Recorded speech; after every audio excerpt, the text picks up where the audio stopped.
अब दूसरा लॉ है लॉ ऑफ कांस्टेंट प्रोपोर्शन। तो लॉ ऑफ कांस्टेंट प्रोपोर्शन दूसरा लॉ है केमिकल कॉम्बिनेशंस का। पहला लॉ हम law of conservation of mass पढ़ लिए। दूसरा लॉ है लॉ ऑफ कांस्टेंट प्रोपोर्शन। तो देखिए लॉ ऑफ कांस्टेंट प्रोपोर्शन बोलता क्या है? बोलता है कि कोई भी केमिकल सब्सटेंस हो या कंपाउंड हो, हमेशा जो है फिक्स प्रोपोर्शन में मतलब ज्वाइंट टुगेदर होके मतलब एलिमेंट्स बनाएगा सेम एलिमेंट से, तो वो एक फिक्स प्रोपोर्शन होगा उसका मास का। ठीक है, मतलब रेशियो हमेशा फिक्स्ड होगा। ठीक है, अब जैसे तुम यहाँ पर एग्जांपल के लिए समझाया हुआ है कि H2 + O2 H2O बनाया, यहाँ बैलेंस करने के लिए इसको 2 लगाया, इसको 2 लगाया, क्योंकि बैलेंस हो गया। तो यहाँ पर हाइड्रोजन का मास कितना हुआ 4, ऑक्सीजन का 32, रेशियो कितना हुआ 1:8। तो ये क्या है, ये प्रोपोर्शन हमेशा इतना ही होगा कितना भी तुम कोई भी रिएक्शन करा लो। ठीक है, ये फिक्स प्रोपोर्शन होगा बाय मास।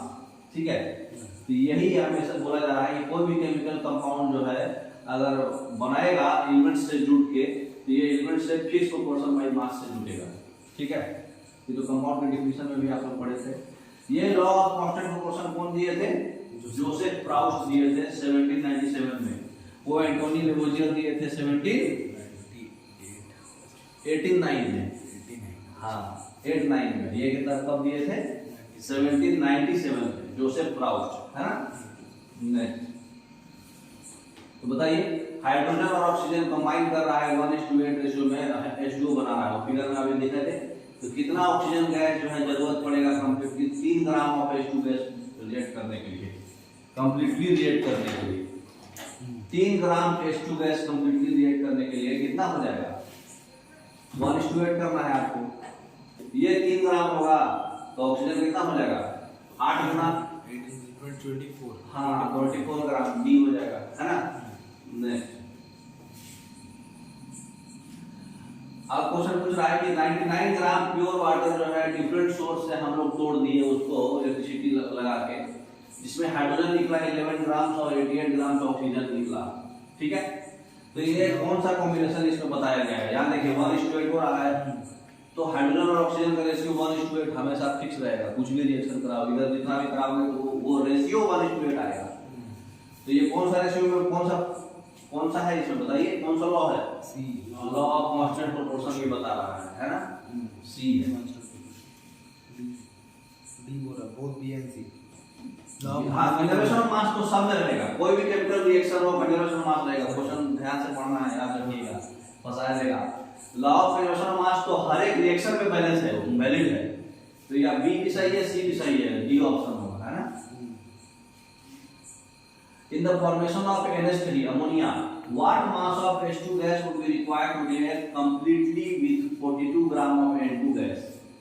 हिंट क्या है कि नाइट्रोजन और हाइड्रोजन जो है हमेशा 14:3 में कंबाइन करता है, ये याद रखना। ये कोई एक रिएक्शन से, तो जैसे 1:8 था, ये कितना है 3:14, मतलब हाइड्रोजन हाइड्रोजन की बात कर रहे हो, है ना। तो हमारा कितना है नाइट्रोजन 42 है, तो हाइड्रोजन चाहिए। तो ये अगर 14 होता है तो ये 3 होता है, तो 3 गुना हो गया तो 9 हो जाएगा। समझ में आ रहा बात? ये 42 है, रेशियो 14:3 है, इसको 14 आता है तो 3 होता है, 14 का 42 3 गुना हुआ है, तो ये भी 3 गुना होगा, 3 3 9 हो जाएगा, बी हो जाएगा, है ना। अब क्वेश्चन पूछा है कि जब 3 ग्राम कार्बन को हम जलाते हैं 8 ग्राम ऑक्सीजन, ठीक है, तो 11 ग्राम कार्बन डाइऑक्साइड बनता है। तो कितना ग्राम कार्बन को हम कंप्लीटली जलाएंगे 50 ग्राम ऑक्सीजन में, और कौन सा केमिकल को मतलब लॉ जो है इसमें गवर्न करेगा? तो लॉ ऑफ कांस्टेंट प्रोपोर्शन ही है। तो यहाँ पे रेशियो कितना हो रहा है कार्बन और ऑक्सीजन का? 3:8 है। तो 3:8 हमेशा फॉलो होगा। वो आपको कितना चाहिए? ऑक्सीजन को 50 ग्राम, तो उसका 8 से भागा लगाइए, कितना होगा वो?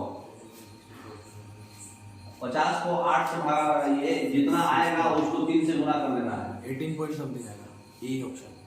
हाँ, तो 50/3 इंटू 50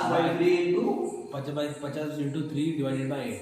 हाँ 50 डिवाइडेड बाय 8 इंटू 3। हाँ, तो ये 18.3, क्योंकि यहाँ पे ऑक्सीजन कितना चाहिए 8 ग्राम था, तो ये 50 ग्राम है। एक के लिए कितना हो जाएगा 50/8, और आपको ग्रामर जो है ये कार्बन जो है 3 ग्राम आता है एक में, 8 में, एक में कितना हो जाएगा जितना है उतना इंटू 3 हो जाएगा। तो 50 बाई 8 करें 6 आएगा, 6 8 6 48 और 6 की 18, 18 से ज्यादा आएगा, 18 से ज्यादा एक ही ऑप्शन ही है, ये ऑप्शन। समझ में आया? तो आपका केमिकल कॉम्बिनेशंस में 2 प्रॉब्लम पढ़ दिए आज, और इतना ही। Okay, thank you.